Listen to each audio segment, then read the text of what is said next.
E aí pessoal, tudo bom? Aqui é o professor Gustavo Leão, sejam bem-vindos a mais um vídeo. Eu estava parado no meio do semestre, cheio de trabalho, mas agora de férias eu vou dar um gás aqui no canal. Então a gente vai voltar hoje com o assunto inicial, que vai durar mais de um vídeo, que é a reforma da Previdência, que é assunto de atualidade, é assunto de geografia, é um assunto que interessa acho que para todo mundo, né? Então de uso comum. Então, se você ainda não conhece o canal, já se inscreve aqui embaixo. Eu estou tentando postar cada vez mais vídeos, mas eu preciso do apoio de vocês para ter um incentivo. Então, vamos lá!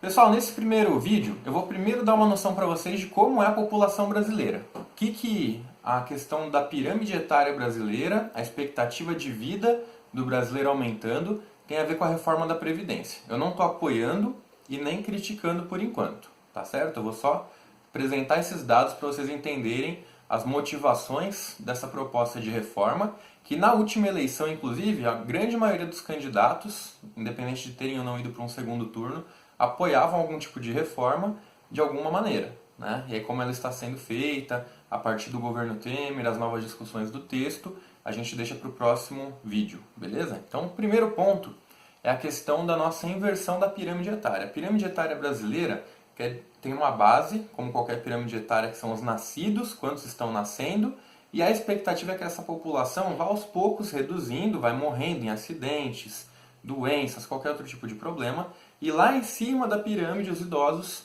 vão ser um volume menor de gente. Isso é bom? Para a Previdência é bom, né? Mas para a gente não é bom, porque a gente está morrendo cada vez mais cedo. Muitos não chegam aos 60 anos por diversos motivos. Então o que aconteceu? Entre 1980 e os anos 2000, que é mais ou menos onde a gente vai fazer esse cálculo, a pirâmide brasileira começou a sofrer um alargamento na parte de cima, ou seja, a população acima de 60 começa a viver um pouco mais do que estava acostumado, e a nossa base, né, a quantidade de nascidos, não está sendo progressiva, não está crescendo, ela está se estreitando um pouquinho, ou seja, a geração que tem hoje aí uns 80, 90 anos, talvez esteja acostumada a ter vários filhos, né, 5, 10 filhos por casal. A geração que está aí na casa dos 40 aos 60 já vai ter um volume médio aí menor de filho. Vão ter aí até 5 filhos, né? 2 a 5 filhos. E os casais dessa geração agora não estão tendo tantos filhos assim. A maioria dos casais tem 1, 2 filhos e uma boa parte optam por não ter filhos, por diversas razões que a sociedade veio evoluindo para a gente ter cada vez menos filhos.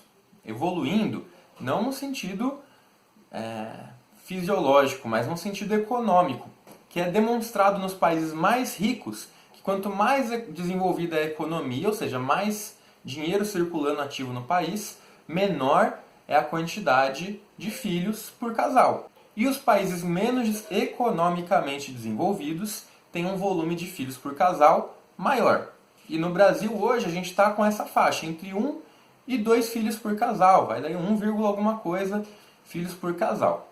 O que isso interfere para a gente? O volume de gente que está nascendo e que consequentemente vai ocupar lugar no mercado de trabalho vai ter cada vez uma significância menor, porque o volume de casais que estão ali gerando novos trabalhadores para o futuro está cada vez diminuindo mais esse volume de trabalhadores e vai ter um momento que não vai ter tanta gente na faixa etária de trabalhar. E lá em cima da pirâmide, as nossas questões de qualidade de saúde, não estou falando que a saúde do Brasil é boa, tá? Mas no geral, no mundo todo, existe uma expectativa de vida crescente, porque a medicina se desenvolve, algumas doenças começam a ter cura, outras formas de vida, né? O estilo de vida mais saudável, com mais exercício físico, começa a se desenvolver, e aquele estreitamento natural que aconteceu por muito tempo na humanidade, agora começa a ter um alargamento na faixa etária idosa, acima de 60, no caso que eu estou falando. Tá? E hoje não é incomum a gente conhecer uma pessoa aí no nosso convívio que tenha 100 anos, na casa dos 100 anos.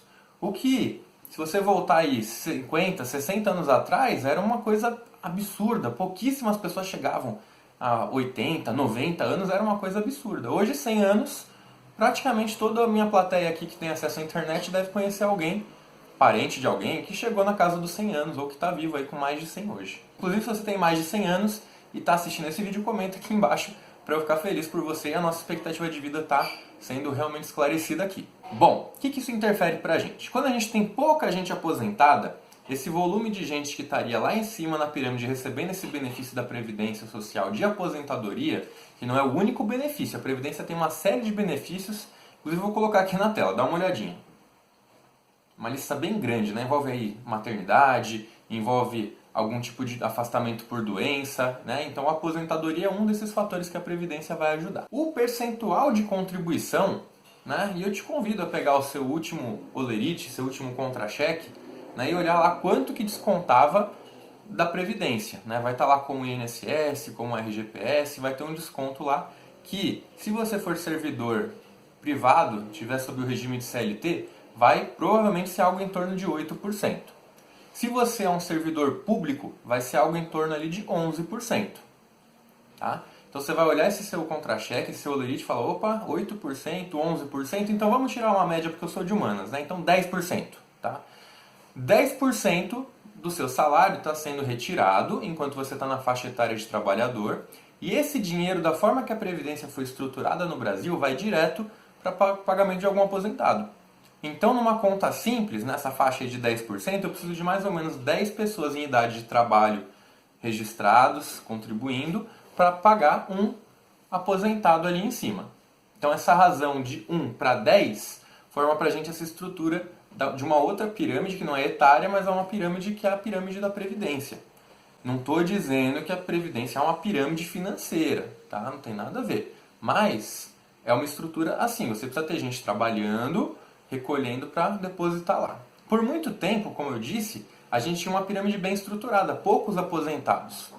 Então, esses 10% passava, você tinha, sei lá, 15 pessoas para cada idoso aposentado. Isso aí sustenta? Sustenta. E essa sobra? O que aconteceu com ela? A gente pegava essa sobra e a gente desvinculava ela da Previdência e a gente coloca em uma outra operação, uma construção de uma escola, de um hospital, ou a gente imagina o que acontece com essa sobra no Brasil, né? Mas não vamos entrar, vamos fingir que tudo aconteceu bonitinho, tá? Então construíram infraestrutura no país, construíram ponte, hospitais, escolas, desenvolveram alguma empresa estatal que estava precisando de um reforço, e com isso a gente foi mobiliando o país e melhorando a nossa qualidade de vida, que é o que dá reflexo hoje para a gente viver cada vez mais. Então beleza, foi bem utilizado. Mas o que acontece? O povo começou a ter pouco filho. E tem uma hora que essa conta não começa a bater. A gente vai de 15 para 12 e tudo. Entrou ali nos 10 trabalhadores para cada aposentado. E no Brasil não basta você ser trabalhador. Você tem uma outra questão. Aqui a gente tem um índice de desemprego muito alto. Então, do pessoal que está em idade de trabalho, muitos não estão contribuindo porque estão desempregados. E a Seguridade, inclusive, vai apoiar um pouquinho nisso aí. E a gente também tem uma massa de trabalhador informal, que é crescente no Brasil. Quem nunca pegou aí um centro de uma cidade, viu ali um vendedor ambulante que não tem registro em carteira, está batalhando para sobreviver, vendendo algum produto, e esse camarada não está tendo a contribuição dele mensal. Eu vou falar sobre as contribuições especiais no próximo vídeo. Aí eu vou envolver o MEI, o empresário, como é que ele contribui. Mas no geral, o desemprego e o trabalho informal vão gerar não contribuintes. Uma dessas questões, como eu já falei, é a gente desvincular esse dinheiro da Previdência e colocar em outra coisa. Tem um nome para isso, chama DRU. DRU. Desvinculação das receitas da União, que é uma ferramenta que foi criada na administração pública e tem amparo jurídico para isso, para a gente tirar 30% do que é de imposto no geral e aplicar numa área que o país entende que está deficitária. E aí parte dessa DRU a gente usou, por exemplo, para pagar um volume de dívida externa. Então o dinheiro da Previdência, parte dele foi retirado de onde deveria estar sendo colocado, que era o pagamento da Seguridade Social, para pagar uma dívida externa. Isso é bom para a gente? É ótimo, diminui a nossa inflação, diminui o nosso ritmo de dívida. Então, no geral, isso é bom. Tá? Só que chega um momento que essa conta precisa começar a voltar a bater. E as contas do governo é a parte ruim. Eles geralmente tiram a DRU já como, não, a DRU não conta, 30% não tem nada a ver, está com déficit aqui. Né? Talvez se a gente não tirasse, a Previdência ainda estaria batendo, mas o rombo já foi feito, já está acontecendo. E aí parte desse dinheiro público todo, a gente acaba direcionando para aqui e para lá, e aí surge o que a gente está agora, que é o contingenciamento, né? O congelamento das contas. Beleza? Bom, Por enquanto, eu vou parar por aqui. Não critica ainda, assiste tudo. Vão ser uma série de 3 vídeos que eu vou pretender lançar de uma vez só, para já ficar esclarecido, mas para não ficar muito longo, eu vou pausar esse por aqui. Se você ainda não é inscrito no canal, se inscreva para poder assistir os próximos vídeos, né? E os outros assuntos que a gente vai trazendo aqui. Um grande abraço, tchau, tchau!